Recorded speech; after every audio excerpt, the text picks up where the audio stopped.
Inventory is rising again. Sales just fell nearly 9% and expired listings are climbing. But here's a twist. Prices just went up. So what is really happening in Broward's housing market right now? Is this your chance to strike as a buyer, or are you walking into a trap that you will never financially recover from, just like the Tiger King? Jake Fletcher here with the Fletcher Group at eXp Realty, and this is your June 2025 market update for single-family homes in Broward County. We're looking at higher inventory, longer days on market, and more expired listings, but the median price still just climbed another $5,000. So what does it mean for you? Let's dig into the numbers and break it all down. And if you want clear, local, no BS insight every single month, make sure to like this video, subscribe to the channel, and if you're thinking of buying or selling, you can find all my contact info down below in the description, including a link to book a free one-on-one consultation with me. So let's go ahead and dive on in. Let's start things off with listings. We're gonna take a look at, get myself in there. Take a look at active inventory first, which rose to 6,991 homes in June. That's 94 more single family homes on the market than in May, and a 1.4% increase month over month. And we're looking at 1,420 more listings than this time last year. That is a 25.5% year-over-year surge and the highest level of inventory that we have seen since 2020. So looking at our chart here, you can see that in the green line that right now it's higher than it was in 2020 and any time during that period. So that's pretty major news, but here's the nuance, okay? New listings actually dropped, as you can see by the blue line there. We had 1,931 new listings in June. That's 113 fewer than in May and a 5.5% decrease month over month. But compared to last June, we're actually up 3.8% with 70 more new listings than this time last year. So overall, inventory is climbing, not because more people are listing their homes for sale, but because homes are just sitting on the market and just hanging out, not getting sold. So let's take a look at our next graph here. We're gonna take a look at number of sales versus median sale price, the sexy graph everybody always wants to know. So let's look at how that's impacting sales and pricing.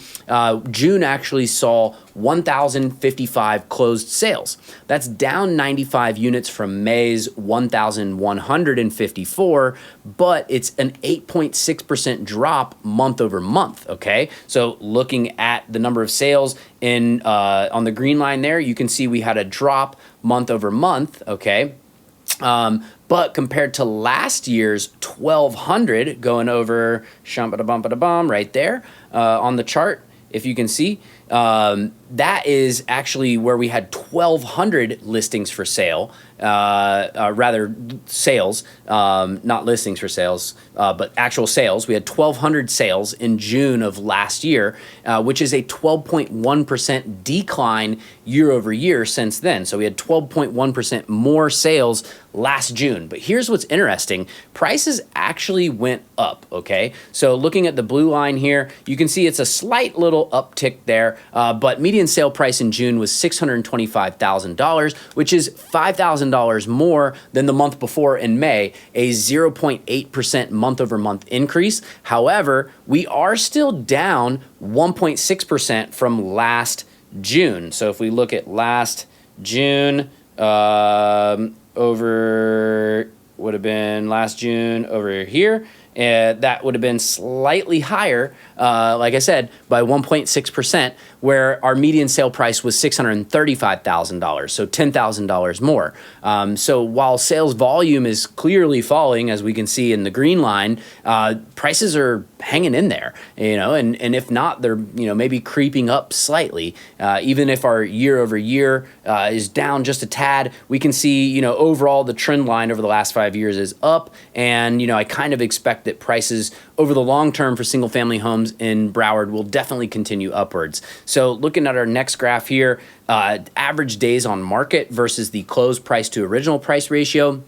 Closed price to original price ratio is just a ratio of the percentage of what a seller was asking for originally for their home versus what it actually sold for, and then taken as an average across the market. So to make it easy, if a home was $100,000 and it sold for $100,000, that's 100% closed price to original price ratio. If it sold for $90,000, it's a 90% closed price to original price ratio, okay? So the average days on market, however, in June held steady at 80 days on market. We can see in the green line right there. Looks like a little bit of a downtick, but it was actually the same as it was in May at 80 days. But compared to last June's 61 days over here, you're actually looking at a 31.1% increase year over year, okay? So that's a lot more time on the market. Homes are just basically sitting for about 3 weeks longer than they were this time last year. Still though, sellers are getting slightly more of their asking price than they did last month. The original price to close price ratio went up slightly to 95.3%. That's up 0.5% from May. That said, it is still down from 96.4% last June over here. Okay, so sellers were basically on average giving up 1.1% more of their asking price now or in June of 2025 than they were in June of 2024. Okay, so this next graph is where things really signal a slowdown. We're talking about months of inventory. What are months of inventory? Months of inventory basically means if no new listings came on the market, how long would it take to sell the existing supply of inventory based on the current rate of sales, okay? So months of inventory, that's the green line there, actually went up to 7 months of inventory, up from 6 months in May.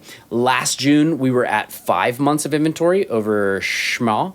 And that basically tips us into buyer market territory now, being at 7 months of inventory.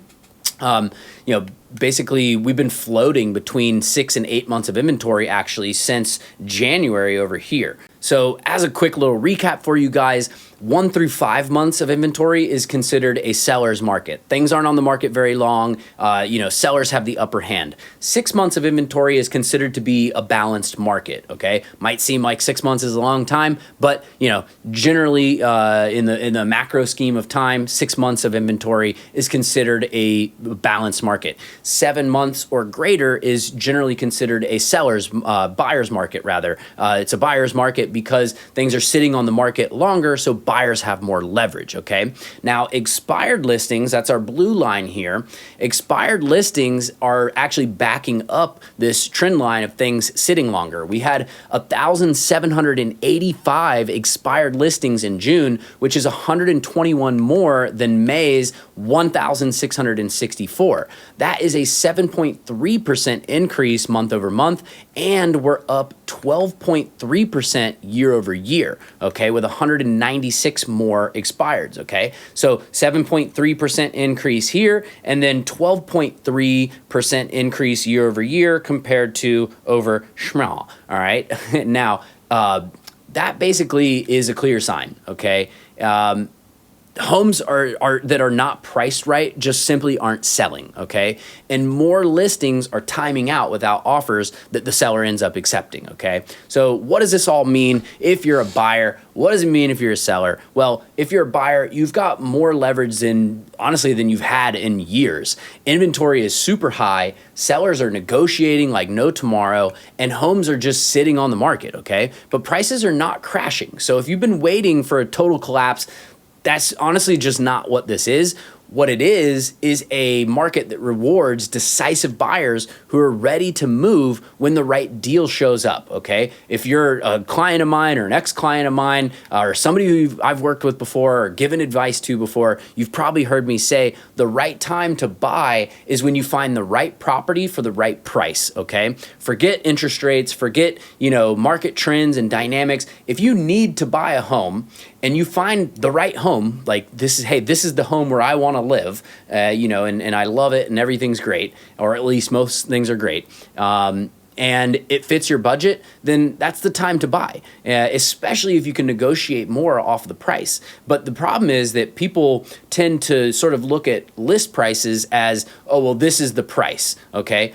As you can see in that closed price to original price ratio, that is not the case, okay? You can pretty much at least take 5% off of every list price that you see, on average at least, right? Because we're sitting right around that 95%, closed price to original price ratio. But in addition to that, you never know until you try, right? Like when you put something on paper in writing, it tends to change things for that seller. They may have been holding out for this imaginary fishing trip price that they really wanted, but if they're not getting it after a certain amount of time on the market, and then somebody comes with a good offer in writing, because I can't tell you how many times I've gotten verbal offers on my listings, and it's just like, you might as well have written it on a napkin and didn't sign it and made it into a paper airplane and threw it over to me. It's like worthless. But when you put it on writing, an official contract, it tends to change things for sellers. Okay, so keep that in mind. Now, what if you are a seller? If you're a seller, this market really demands tip-top strategy, okay? If you price it too high, you're going to be sitting on the market. But if you price it right and you market it aggressively, you still might actually get pretty close to your asking price. Remember that original price to close price ratio, close price to original price ratio, whatever, is it's an average. So that doesn't mean everybody's knocking 5% off the price. That just means on average that sellers are about 5% off from what the market's actually willing to pay. However, if you price your property correctly, meaning you work with somebody like myself who's an expert at running the comparative market analysis to determine the exact market value of a property before listing it, then you're going to have a much better chance at actually getting close to that asking price, okay? So if you're thinking about making a move, reach out to me. I would love to help you guys out. You can actually book a free strategy session with me using the Calendly link in the description down below, or you can just shoot me a text. All my contact info is there. That's actually my cell phone. You call it or text it. You're getting me. You're not getting an assistant. Never. It's all there for you, ready to go. All my contact info. So if you found this video helpful, do me a favor, it really helps out the channel if you guys would like the video, cost you $0.00. Subscribe to the channel and share it with somebody who may be, thinking about buying or selling in Broward County right here. And if you're interested in my Miami-Dade single family home update, I just released that before this video a few days ago. So go ahead and check out my channel while you're subscribing to it, and you can see that update there. And yeah, look forward to hearing from you guys. Jake Fletcher here with the Fletcher Group at eXp Realty, your real estate agent here in the South Florida area, and I'll see you on the next one. Peace.